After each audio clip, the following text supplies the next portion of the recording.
Welcome, everyone. My name is Aubrey Waymiller, and I am a member of the HEAL Data Stewardship Group.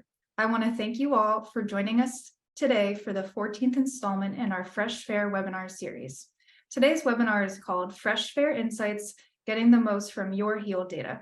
This webinar will feature a presentation highlighting the most important takeaways from previous Fresh Fair webinars, as well as lessons learned from a year of the HEAL stewards working in partnership with investigators to make their data fair.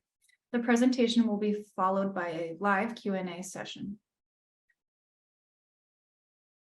If at any point you have a question, please feel free to type it into the Q&A box and we will bring it up during the Q&A session.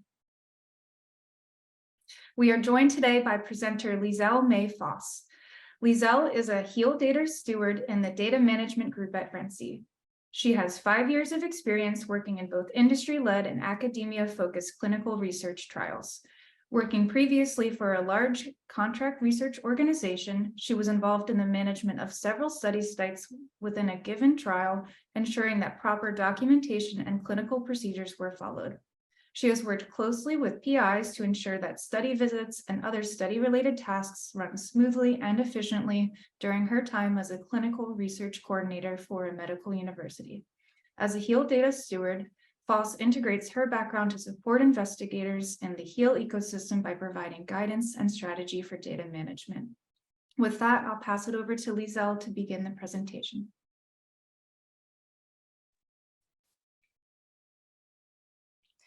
Thank you for that introduction, Aubrey. Without further ado, let's dive into today's objectives. I'll be showcasing a snapshot of the HEAL data ecosystem and the HEAL Stewardship Group, cover key takeaways over the past year, provide helpful resources and useful next steps that you as a HEAL researcher can do today.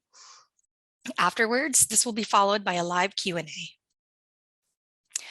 At a high level, the studies within the HEAL initiative are remarkably diverse, with over 800 studies generating 20+ data types, shown in the circles in this slide, across 8 different species. This image is actually quite dated, and as the initiative grows, there have been more and more data types collected. So this figure should be taken from a less definitive point of view and should be viewed as a representative of various data types within the HEAL initiative. Now, from a research standpoint, the resulting HEAL data sets will collectively provide the most multifaceted look at addiction and pain management, likely in human history, and hopefully yield breakthrough discoveries in the fights against opioid addiction and chronic pain. This represents a significant and rich resource that should persist beyond the lifetime of the study itself. So, how do we make the data more sustainable? We need to make it fair. As a refresher, FAIR stands for findable, accessible, interoperable, and reusable. When thinking about how you can make your HEAL data fair, it's important to note that your data can be made fair at all points of the research data lifecycle. Now, this process of making your data fair is not linear, but more of a cycle like this Ferris wheel. You're going to be somewhere in this process, and once you've hopped on the Ferris wheel, you don't get off. Ideally, research groups should not wait until the very end of the study lifecycle when thinking about how to make your data fair. However, it's never too late to make your data fair. In the context of the HEAL ecosystem, this data fair image shows the process of moving towards fairness throughout the research data lifecycle. Each Ferris wheel bucket represents a stage of the study lifecycle. So wherever your research team may be in your study lifecycle, HEAL stewards can guide you in various ways, which I will go over later on in this presentation. By making your data fair, it can be easily findable on the HEAL platform. As a result, the benefits of FAIR include secondary analysis and meta-analysis. The FAIR principles work in conjunction to best serve the scientific community. This is at the heart of the HEAL initiative and the key takeaway of this presentation, which is getting the most from your HEAL data. If you've been following along with the HEAL webinar series, I'm sure you've seen this infographic before. This slide is a brief overview of the HEAL data distributed ecosystem. The HEAL data ecosystem uses a distributed model of data sharing by using the HEAL platform to connect over 800 studies data from over 20 recommended repositories approved by the HEAL initiative. Currently, the HEAL data ecosystem is distributed across 26 HEAL compliant repositories. HEAL stewards reviewed these 26 repositories, ensuring they align with the FAIR principles and are representative of the various data types within the HEAL initiative. So, as a research investigator, you can view these HEAL compliant repositories and determine a repository that is the best fit for your data. And in this model, investigators submit both data and metadata to repositories and only metadata to the HEAL platform. Later on in this presentation, I'll be going over the importance of metadata descriptions and how it's incorporated in the HEAL data platform. Essentially, providing your study metadata will allow for your research outcomes to be more findable and accessible through the HEAL platform. The NIH has also recently introduced a new center, HEAL Connections, that is accelerating research into action by creating pathways to further build and sustain community partnerships and supporting HEAL researchers to meaningfully share research results. Other component of this ecosystem are the HEAL stewards, who work to provide solutions for managing the diverse data across the ecosystem. On the next slide, I'll be showcasing the HEAL Data Stewardship Group. We are led by Stan Ahalt, our principal investigator, and we have 3 components or focus areas, starting with Rebecca Boyles and Kira Bradford, who help to navigate the complex data landscape.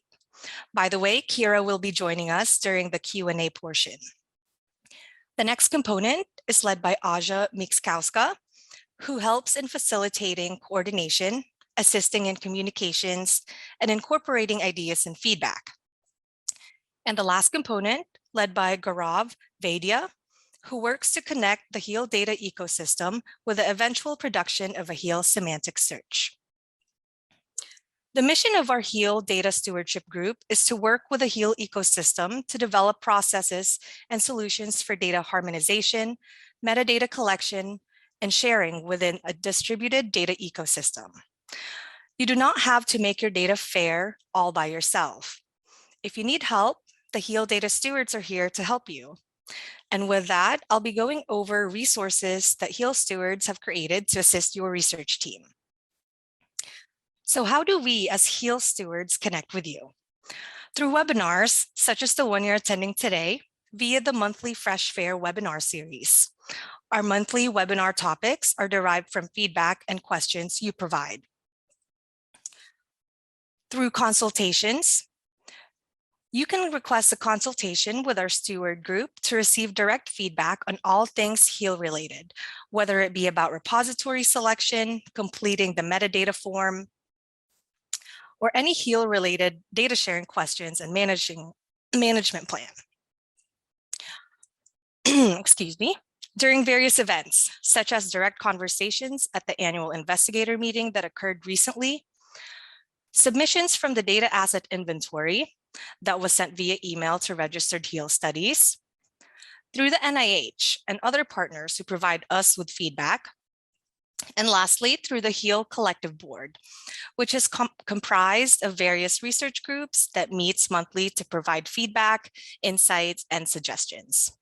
And just like the Ferris wheel analogy on making your data fair, creating and providing these resources are nonlinear. Our resources are derived from feedback and questions that we received from you. In turn, we were able to identify key takeaways from what the research community sought guidance on, which I'll go over on the next slide. Thanks to the various interactions and feedback from research teams, these are the key takeaways we've learned from the HEAL community on getting the most from your HEAL data. The HEAL stewards have assisted and continue to assist research teams in satisfying data sharing requirements by federal agencies, finding the right HEAL compliant repository and lead you in the right direction on where to even begin, writing descriptive metadata that can be utilized in the HEAL platform and eventually semantic searches, And lastly, stewards have assisted and continue to assist research teams in ensuring that the data submitted is secure and private. As a caveat, this is not an exhaustive list. This merely highlights common themes of what the research community have requested guidance on. So I will be taking a deeper dive into each of these, followed by resources that HEAL stewards have created per topic in the next few slides.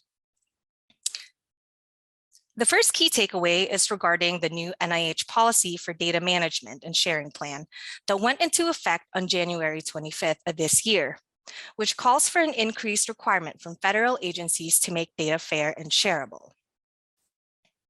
Before I dive into the first key takeaway, I think it's important to walk through a scenario of what the research process looks like without the HEAL ecosystem and platform. Starting from the top, we have a researcher. In the early stages of her scientific journey, seeking data that matches her underlying hypothesis. I'm sure many of you are familiar with the process of undergoing a literature review search and identifying data sets of interest. So after that lit review search, eventually the researcher will want access to a data set or sets for secondary analysis. The researcher would have to reach out to the investigator that collected that primary data, wait for a response, and hope that the PI will comply with the request and send the data set over. If our researcher is lucky, she'll receive a response and eventually receive the data requested. After receiving the data set or data sets, she would then have to work on harmonizing these data sets to be ready for analysis. Finally, once the secondary analysis is complete, discovery of new insights as a result of combining data sets would be possible. Maybe many of you are having flashbacks to when you were a young researcher, or even if you're a well-seasoned researcher. I feel that we can all relate to the painstaking process it took to gain access to a data set. This certainly takes me back to when I was working on my master's thesis back in the day. It was very time-consuming harmonizing various data sets, and I can't help but wonder how much more efficient I would have been if there was something like the HEAL ecosystem. I know that the scenario I gave is an oversimplification of the process, but you get the gist of it. As you see here, there are a lot of factors, such as waiting for a response, waiting to receive data, cleaning of data sets before combining for analysis, etc., that limit discovery. So the HEAL ecosystem removes a lot of the limiting factors I described, and the intent of the HEAL ecosystem is to expedite and ease the process of discovering scientific insights. Now, when your data is fair and shareable, other HEAL researchers can discover and get access to data sets of interest. That's what the HEAL ecosystem provides, a more efficient process which reduces factors that typically delay the discovery of novel findings. The HEAL ecosystem will allow for cross-cutting research for HEAL studies, including those that cross between the domains of pain and opioid use disorder. Given the huge numbers of studies and variables, simple text-based search can only get you so far in identifying such data sets. The HEAL data stewards are building a semantic search engine which recognizes synonyms and relationships between concepts to help you find all the variables and studies that you might be interested in. Using the HEAL ecosystem resources, researchers accelerate discoveries and clinicians find studies and insights relevant to their patients and populations. So how does this help make your data fair? The platform makes studies more findable and accessible. On the next slide, I'll showcase available resources that stewards have made. So to assist research teams comply to the new NIH policy for data management and sharing, HEAL stewards have created the Fresh Fair webinar series. My colleague Julie will be providing the links to our HEAL stewards YouTube page where you can find recordings of previous webinars and a link to our events in the chat. Since the fall of 2021, we've produced monthly webinars aiming to support you in making your data fair. The icons on this page are topics that have been covered and the number of webinars that revolve around that topic. Additionally, HEAL stewards recently created another resource, the HEAL Investigator Roadmap and Checklist, shown on the next slide. Again, a link will be in chat to this HEAL Investigator Roadmap and Checklist. If you are unsure of where to even begin, we recently created this checklist and presented it in our January Fresh Fair webinar. This is a step-by-step guide starting from the time you received your award up to reporting your research publication. This guide can be used as one of your resources to follow both the new NIH data sharing policy as well as the HEAL initiative's approach to data management and sharing. Another resource that HEAL stewards develop is regarding creating a HEAL compliant data management and sharing plan, shown on the next slide. This guide is aligned with the HEAL public access and data sharing policy and includes steps like sharing your data management and sharing plan with the HEAL stewards team and registering your study on the HEAL data platform. We also have a link to the NIH guidelines for details on the NIH Data Management and Sharing Plan 2023 policy, and a couple of webinars that dive deeper into the data management and sharing plan. One webinar is a blueprint of data sharing, and the other webinar is regarding crafting your data management and sharing plan. So to summarize the first key takeaway, HEAL stewards have assisted and continue to assist researchers in complying with the new NIH policy on data sharing, promoting a fair HEAL ecosystem, and getting the most from your HEAL data.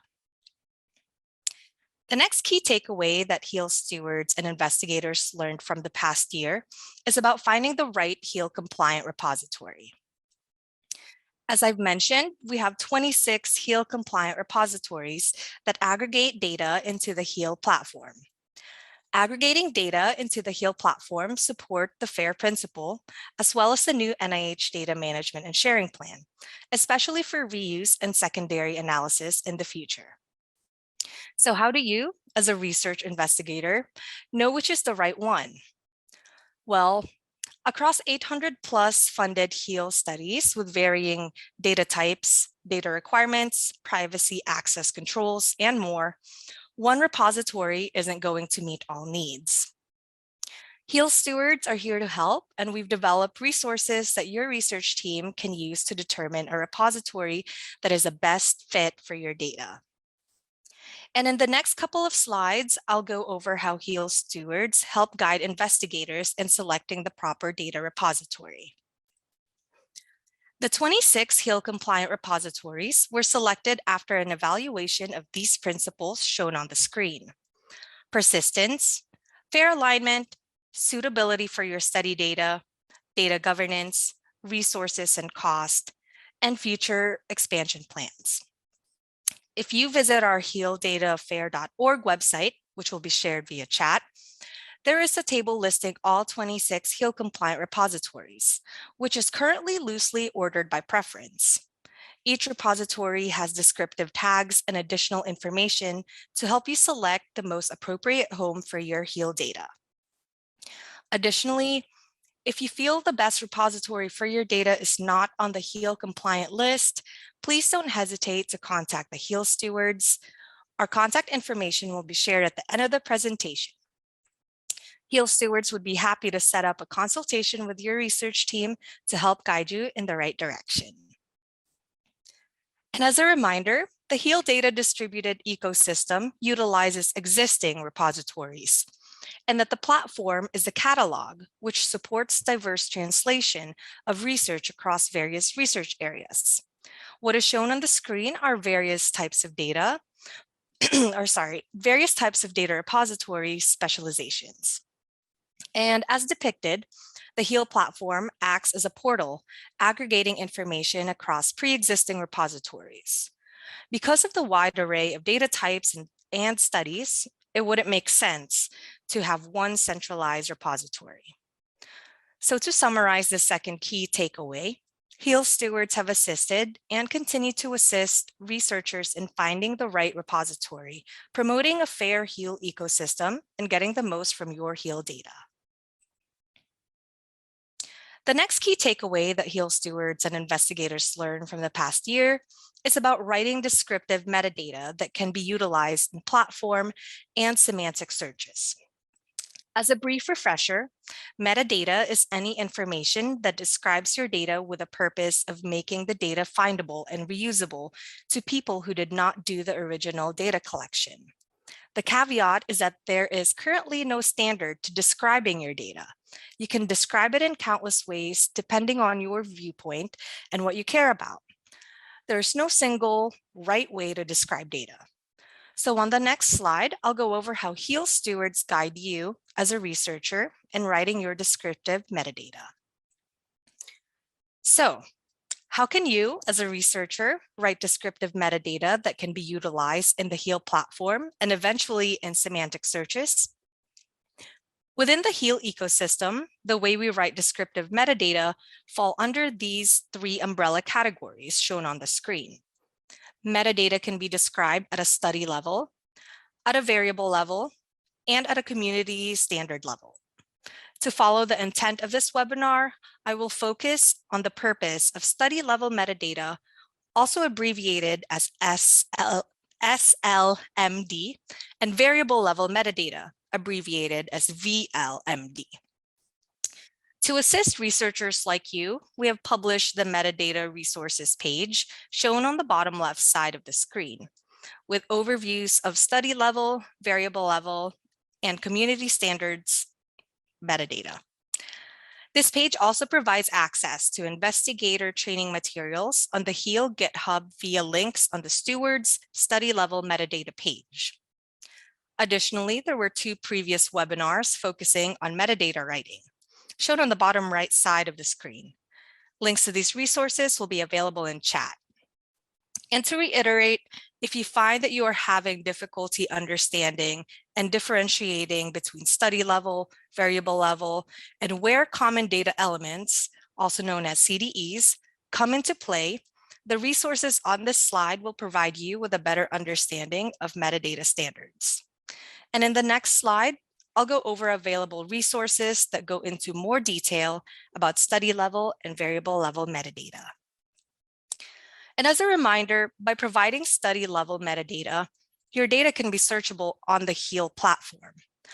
Also, investigators are required by the NIH to provide study level metadata in addition to finding an appropriate data repository that connects to the HEAL platform. For the HEAL initiative, the study level metadata is the highest level of described metadata and includes information like a study's name, description, unique identifier, and investigators. We utilize a CEDAR template where investigators use to submit their HEAL study level core metadata.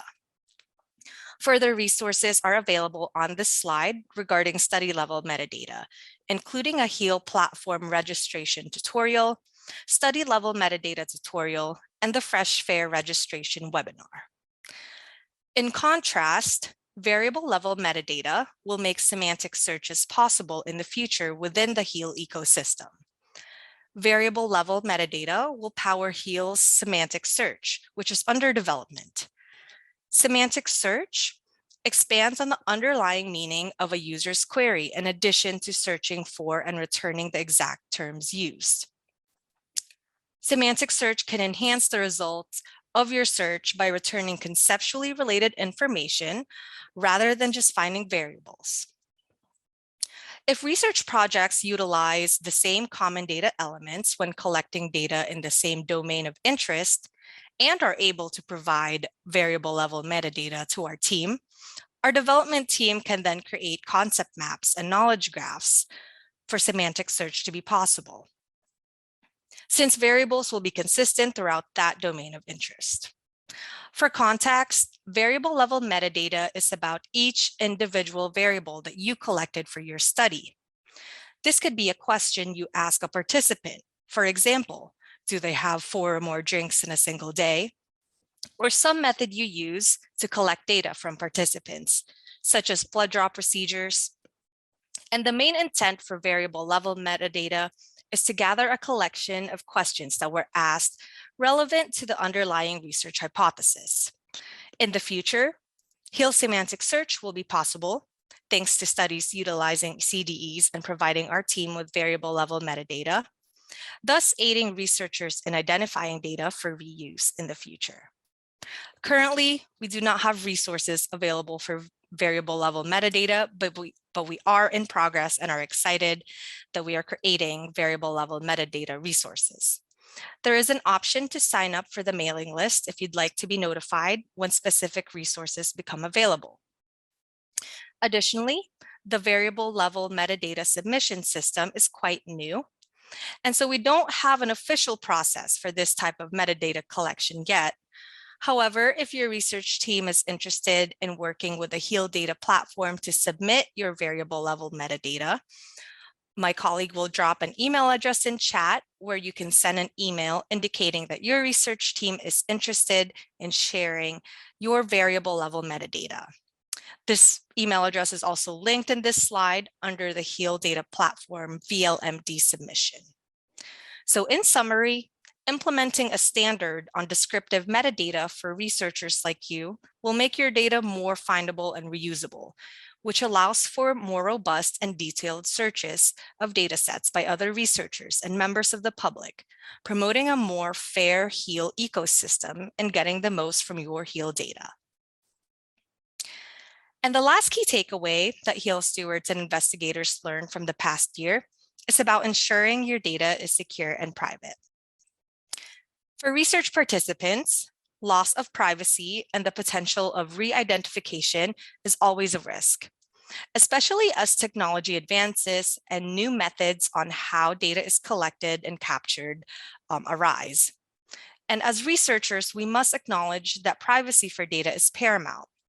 Protecting participant privacy by de-identifying your data set mitigates privacy risks to individuals and thereby supports the secondary use of your data.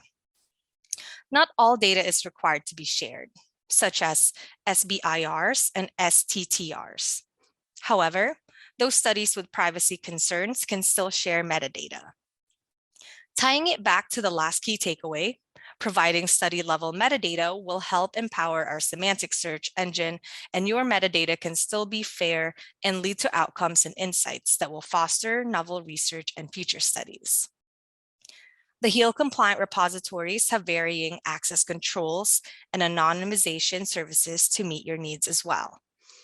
There are plenty of tools that help with de-identifying and anonymization. HEAL stewards are actually in the process of creating more resources for researchers regarding how to handle sensitive data, so stay tuned.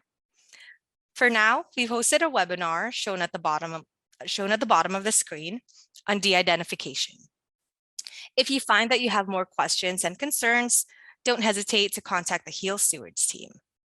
So to summarize this last key takeaway, ensuring participant privacy is paramount to mitigating privacy risk, which in turn allows for and support the secondary use of your data, promoting a more fair HEAL ecosystem and getting the most from your HEAL data.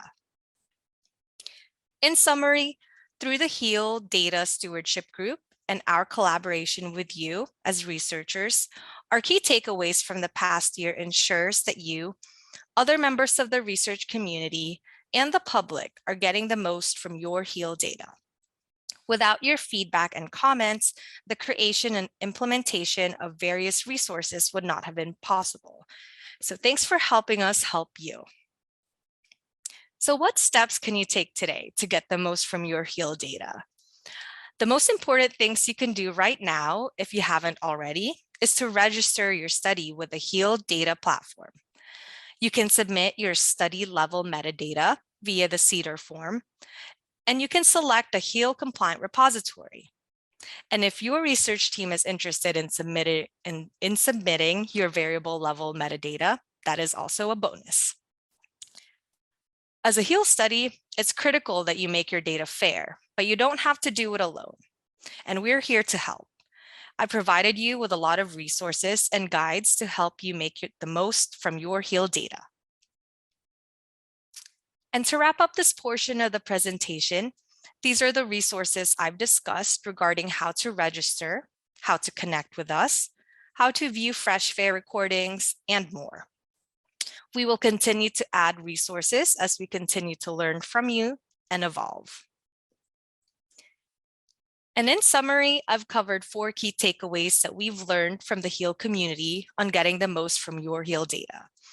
Showcased resources your research team can utilize, went over useful steps that your research team can do today, and provided ways you can reach the HEAL Stewards team for further questions and concerns. As a reminder, this presentation will be shared and a recording of this webinar will be available. So don't worry if you didn't catch the links or miss some of my talking points. And with that, I'll turn it over to Aubrey, our moderator, to introduce our guest for the Q&A portion of this presentation. Thank you so much for that presentation, Liezl. We'll now invite our Q&A guests, Kira Bradford, Jeffrey Wyant, and Gaurav Vaidya, to join us, and I'll ask them to turn on their cameras. We will now stop screen sharing to begin the Q&A session. All right, and our first question, if investigators received their award before the NIH policy went into effect, are they required to submit an updated plan? I can jump in on this one.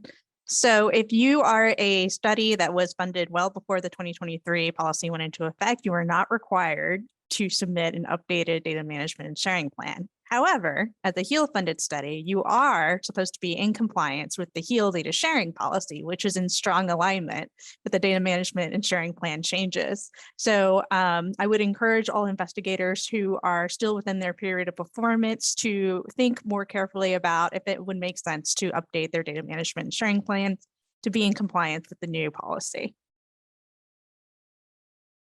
Awesome, thank you so much, Kira. Our second question is, when initially registering the study on the HEAL platform, it asks if you have selected a repository. If you select the repository at a later date, does one need to update the HEAL platform in some way? I can also answer this one. Right, so if you have selected a repository or haven't even selected a repository when you register your study on the platform, that is okay.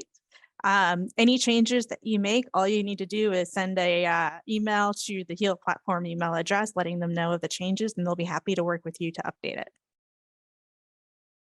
Great, thank you again, Kira.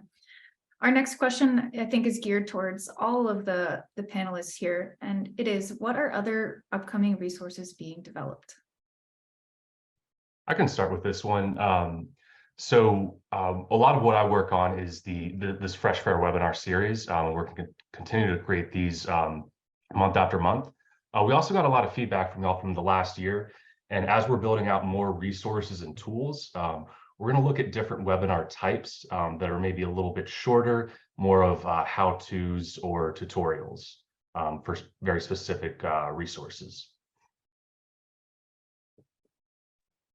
I'll speak to resources that are coming out of my specific group. So one of the bits of feedback we received from the annual PI meeting, like meeting face-to-face with investigators, is that while seeing the whole list of repositories is nice, it would be a lot more fun if there was a selection tree, very similar to our earliest iteration of a repo selection quiz.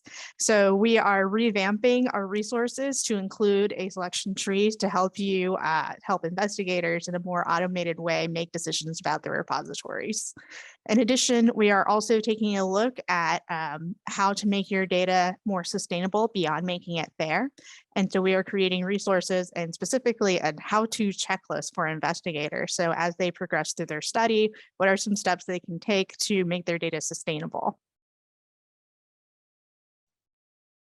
And so for my component, we're sort of all hands on deck working towards getting HEAL semantic search up and running. We're currently going through some testing on that. And once we're done with the testing, we hope to have it released later this year.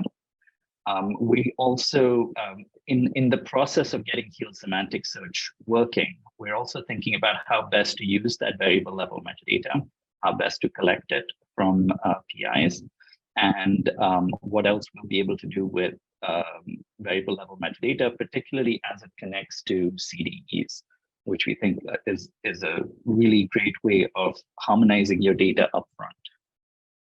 So that's the main resources we're working on, as well as, of course, the training and the documentation that goes with that will make it as easy as possible for all of you to use HEAL semantic search. And I'll add on to that. I'm working with a subject matter expert group, trying to develop resources regarding how PIs can navigate various sensitive data types, such as IP, PHI, genomic data, populations that are at risk to be stigmatized, and various other sensitive data types. So that is in the works, and hopefully that resource will be available soon. Excellent. Thank you, everyone. It sounds like there are some exciting things in the works, and I'm sure we're all looking forward to seeing what comes out. Our next question is, I think, directed towards Jeffrey. It is, what are some other webinar topics the stewards are preparing, and can we request topics? Yeah, absolutely. So we try to align our webinars when there's new policies coming out or when we develop new resources.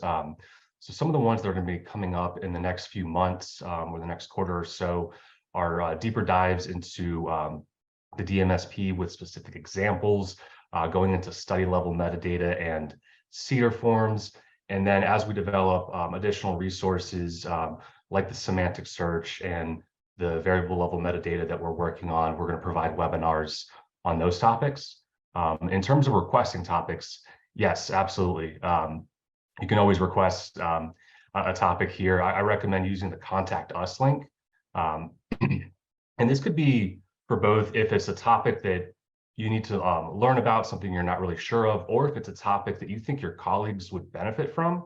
And if it's something that you want to participate with us, either in building or presenting, we are more than happy. So yes, you can definitely reach out to us for topics.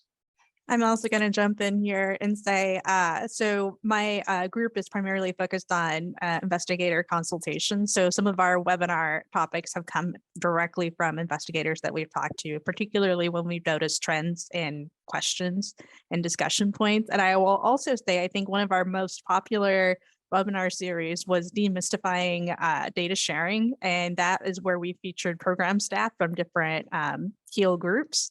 And that was actually inspired by an investigator consultation meeting. So we are definitely listening to you all. Great, thank you both. Our next question is, my data contains sensitive information. What resources are available for my team so I can proactively work on making my data shareable? And I think I'm going to direct this one to Kira. Awesome. Yeah, so sensitive data can mean a couple of different things, but in terms of making your data FAIR compliant, if you have sensitive data, definitely work within your IRB, within your institution to ensure that you're following your institutional policies. With respect to choosing a repository, either reach out to the stewards or choose a repository with data access, controlled access.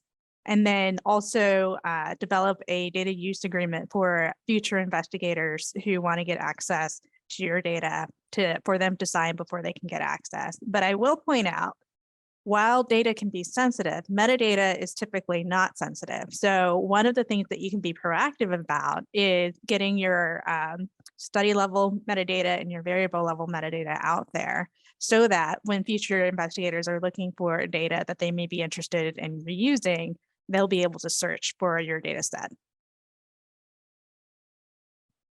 Thank you, Kira.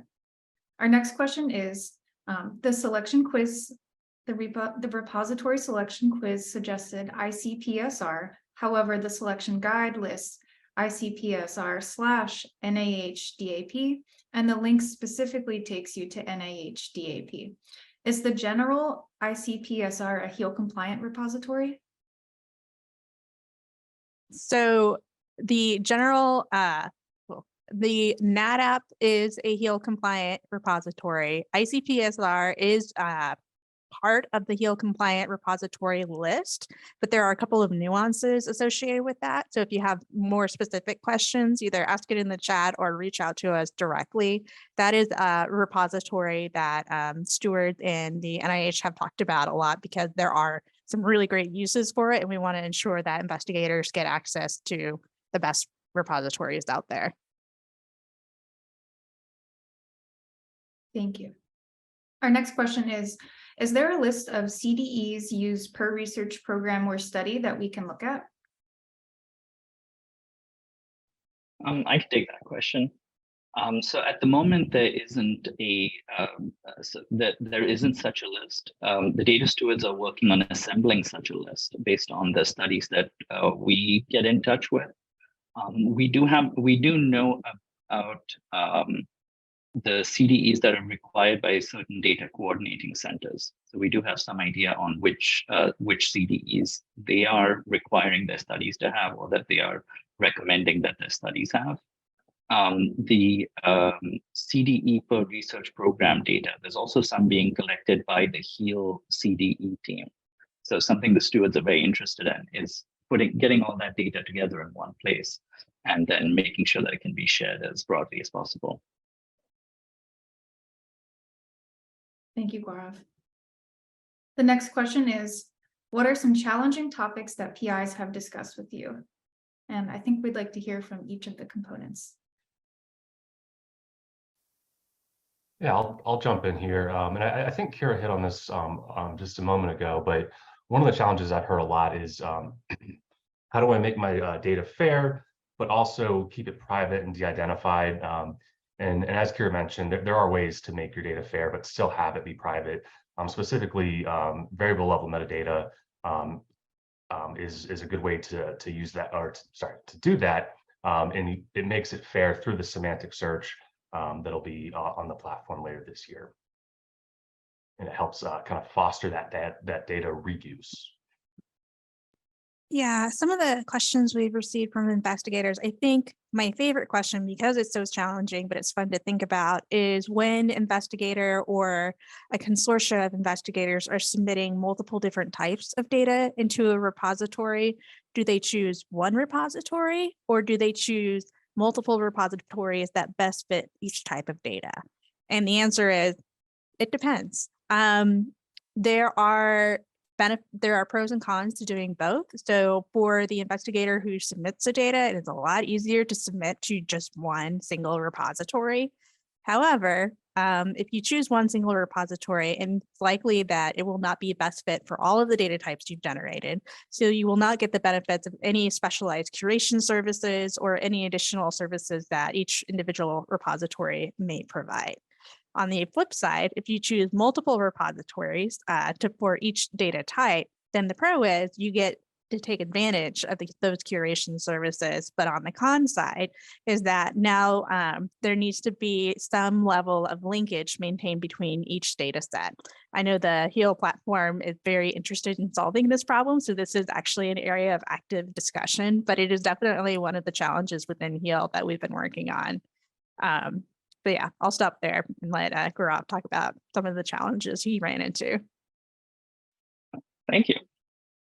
So the biggest challenge that's kind of been brought up for semantic search from the PIs has been the question of, okay, you're building this really cool tool. It's going to take in information from all of these different places. It's going to link it up in new and interesting ways. But how can you make sure that this actually fill the need? This fill the real need that PIs have, and that people throughout the HEAL program and outside of the HEAL program have, and that therefore the tool will actually get used. And that's something we've been thinking about quite a lot, and sort of thinking about what exactly our value hypothesis is, what it is that semantic search has to offer above and beyond the search facilities being built by the HEAL platform, and the sort of search tools that you see on other websites. And the other part of answering that, I think, is going to be to do a lot of testing with a lot of people and make sure that we build something that's really easy to use and that very quickly gives you the kinds of answers that will be useful to you.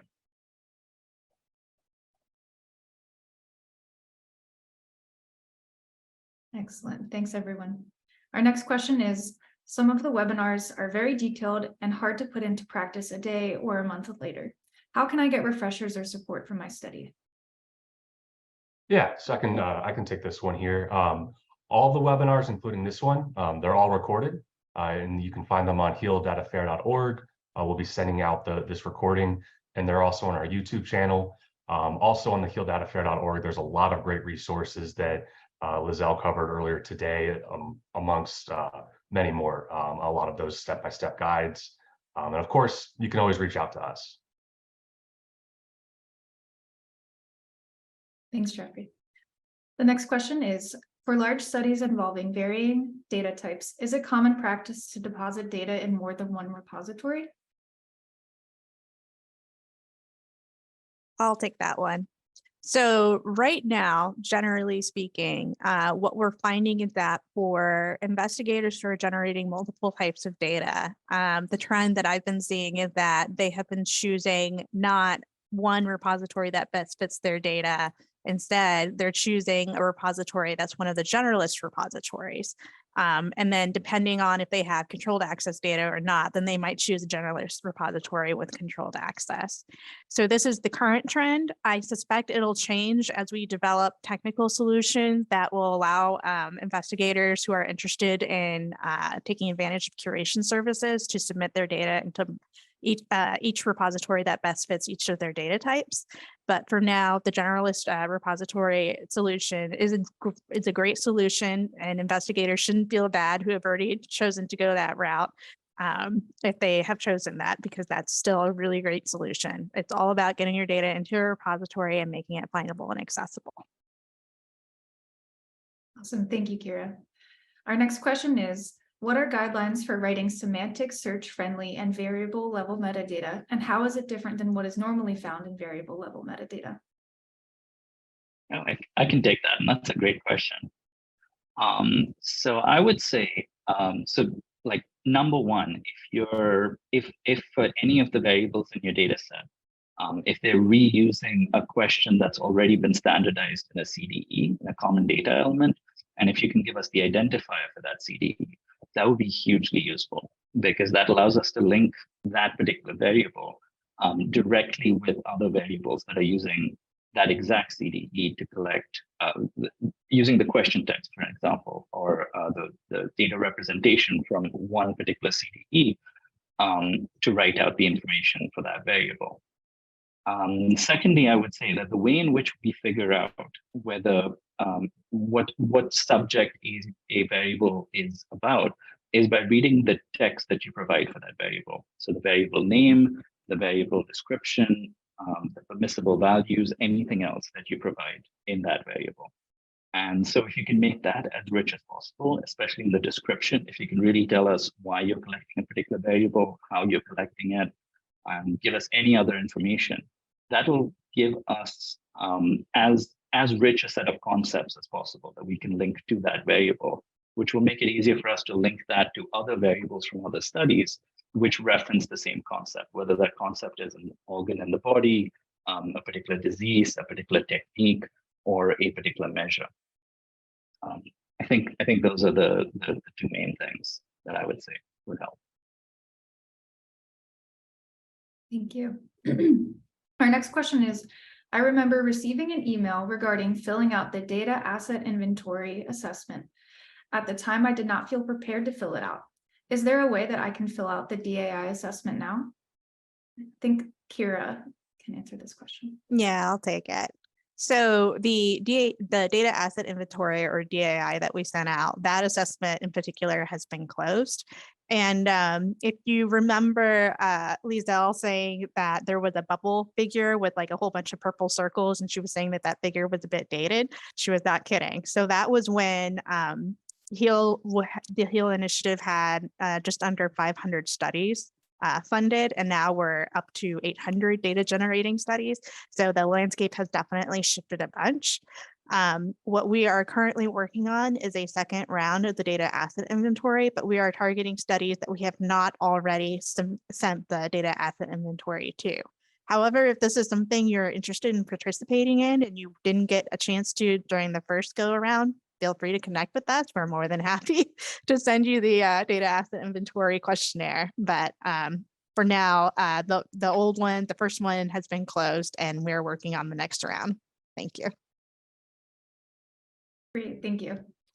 The next question I'd like to direct towards Gaurav to start us off, and it is, are you creating de-identified data for sharing? And if so, are you following the safe harbor method? So for my part of which is the HEAL semantic search primarily, we don't really deal with data directly. What we work with is the metadata, specifically the variable metadata that PIs submit. So the question of de-identifying data doesn't really come up at the metadata level, because this is in a paper, this is the part that would be in your method section that would be saying what data you're collecting and how you're collecting it. So for the metadata, we don't have any needs for de-identifying it, and therefore we're not planning to make de-identified metadata available. I don't know if anyone wants to add anything for de-identifying data itself. I believe that's something that we plan to have happen at the repository level rather than at the HEAL data stewards level. And I'll piggyback off of that. Like I said earlier, we're in the works of creating a sensitive data guide for researchers to aid you in the various sensitive data types and ways you can de-identify it. And so that is in the works. Excellent, thank you both. Earlier, Liezl mentioned the key steps that investigators can complete today to start on their FAIR data journey. The question is, how long will it take me to register on the platform, submit my study level metadata, and select a repository? I'll take this one.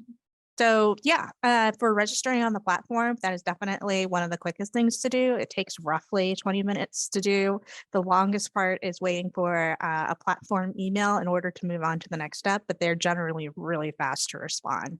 They say give them 24 to 48 hours, and it's usually within a couple minutes. For submitting the study level metadata, so that's going to be using a CEDAR form, and it tends to take longer, probably 35 to 40 minutes, depending on your data, your study. But I will say the platform does work to scrape existing information from NIH Reporter and clinicaltrials.gov and pre-fill out the CEDAR form for you. So there's a lot of the slots have already been completed. And you just need to verify and fill out the rest of the information. And then finally, for selecting your repository, well, for some folks in their award notice, they're required to go to a very specific repository. So your choice has already been made for you. But for other folks, if you can take a look at the website, the healdatafair.org website, and go to resources and check out the repository selection list. You can use that to help you narrow it down. Otherwise, you can schedule a 30-minute consultation with yours truly or the other members of the HEAL stewards to make it get guidance on making a decision for choosing a repository. Thanks, Kira. The next question is regarding semantic search, and it is, when will HEAL semantic search be available, or is there a beta version available, and will there be training for it? There is no beta version available for HEAL semantic search at the moment, but in the next few months, we hope to have it to the point where we can start sharing it within a limited group of testers. If you're interested in being one of those testers, please get in touch with us, and we'll put you on the list. We plan for HEAL semantic search to be made fully public for everyone to use later this year. Once we've done some testing on it, we're sure that it'll meet everyone's needs. And when we do that, there will absolutely be training on it. We will come back and do a fresh FAIR webinar, and we will prepare some hopefully really good training materials and reading materials for you to look at as well. Awesome, very, very exciting stuff. I think that brings us to our last question, and I'd love to open this up to all the panelists. The question is, what is a surprising finding you have had from your work?